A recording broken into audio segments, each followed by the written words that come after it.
Hello everyone. सो आज की video में वर्किंग टाइम का एक क्वेश्चन करते हैं और ये जो क्वेश्चन है वो ऑलिव बोर्ड के CHSL लाइव वर्क में पूछा गया था जो कि 26 से लेकर 27 मई तक लाइव था। क्वेश्चन कह रहा है कि ए और बी जो है एक साथ मिलकर के किसी काम को 12 दिन में पूरा कर सकते हैं।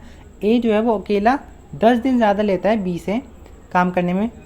सी उन दोनों को ज्वाइन करता है 3 दिन के लिए और फिर ए और बी जो है बचा हुआ काम 7 दिन में पूरा कर लेते हैं। कह रहे हैं कि ए जो है वो पूरा काम कितने दिन में करेगा। ठीक है, तो सबसे पहले हमें क्या पता चल रहा है क्वेश्चन से कि ए और बी जो है वो मिल करके पूरा काम 12 दिन में कर सकते हैं। ठीक है, अब मैं मान लेता हूँ कि जो बी है वो अपना पूरा काम x दिन में कर सकता है, तो फिर जो ए है वो अपना पूरा काम x+10 दिन में करेगा। इसमें कोई शक की बात नहीं है।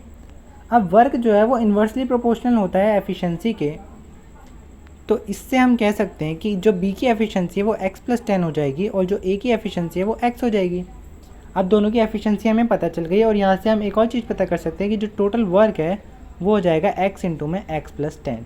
ठीक है, ये हमारे पास टोटल वर्क भी आ गया। अब एक इक्वेशन हम बना सकते हैं एफिशिएंसी को इक्वेट करके कि a का जो एक दिन का काम है वो 1/में में एफिशिएंसी हो जाएगा और b का जो एक दिन का काम है वो 1/में में b की एफिशिएंसी हो जाएगा, इज़ इक्वल टू इन दोनों का एक दिन का जो काम है वो इन दोनों की एफिशिएंसी हो जाएगा 1/, है ना। अब इस इक्वेशन को सॉल्व कर लेते हैं तो ऊपर आएगा 2x प्लस में 10, नीचे आएगा x इंटू में x+10 which is equal to में 1/में 12। सो यहाँ से हम सॉल्व करके एक इक्वेशन को क्वाड्रेटिक इक्वेशन बनेगी, उसको सॉल्व करके x की वैल्यू निकाल सकते हैं। टोटल टू 24x प्लस में 120 is equal to x² plus 10x। ठीक है, अब यहाँ से एक इक्वेशन बनेगी x² माइनस में 14x माइनस में 120 विच इज़ इक्वल टू 0। सो यहाँ से जो x की वैल्यू आती है वो आती है एक -6 और माइनस प्लस का 20। वर्क या एफिशिएंसी नेगेटिव नहीं हो सकती, तो x की वैल्यू 20 आएगी। कह रहे कि a जो है वो पूरा काम अकेले कितने दिन में कर सकता है।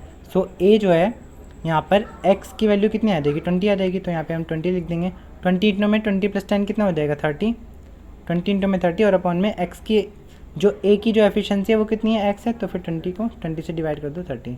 तो आप ये सोच रहे होंगे कि यहाँ पे सी का तो कोई काम ही नहीं था। जी हाँ, बिल्कुल। ये जो इन्फॉर्मेशन दे रखी है सब सिर्फ आपको कंफ्यूज करने के लिए दे रखी है। ये क्वेश्चन इजीली एक इक्वेशन को सॉल्व करके हो जाएगा। ठीक है, आई होप ये क्वेश्चन आपको समझ में आया होगा। सो अगर आपको इससे रिलेटेड कोई भी डाउट है तो आप कमेंट सेक्शन में पूछ सकते हैं। सो मिलते हैं आपसे नेक्स्ट वीडियो में। Thank you for watching.